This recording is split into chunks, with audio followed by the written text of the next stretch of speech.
Je crois qu'il n'y a pas de vraie différence générationnelle. Il y a des différences de culture. Quelqu'un qui est né il y a 40 ans, 30 ans, 20 ans, il y a 5 ans, qui naît aujourd'hui, ne vit pas dans les mêmes mondes. Parce qu'on a des cultures qui vont être différentes. Et quand vous grandissez dans ces cultures-là, bah, vous comprenez le monde différemment, tout simplement. Quelqu'un qui est né sans Internet et quelqu'un qui a toujours connu les réseaux sociaux, euh, aujourd'hui, les nouvelles générations sont des gens qui ont toujours baigné dans les réseaux sociaux. Les réseaux sociaux font partie de leur mode de relation humaine. Quand tu nais dans ce système-là, quand tu penses que la réussite, c'est d'avoir énormément de gens qui te suivent sur les réseaux, ça comme référentiel, comme normalité, ça me fait un schéma de fonctionnement qui n'est pas le nôtre. Et c'est ça la difficulté. On a une différence de culture, pas une différence de génération. Je pense qu'il faut l'appréhender comme ça parce que vous allez être amené à avoir des gens avec des cultures différentes. Et comme je dis toujours, hein, vous allez travailler avec quelqu'un qui vient d'Allemagne, du Japon, du Costa Rica ou je ne sais quoi, vous allez vous intéresser à sa culture. Je disais avant souvent,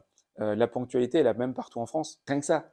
Donc, entre Strasbourg et Marseille, j'ai vécu à Marseille, la ponctualité n'est pas la même. Donc, quand vous voyez des différences dans le même pays, sur une distance qui n'est pas si énorme, quand il y a des gens qui disent les Américains, c'est compliqué de dire les Américains.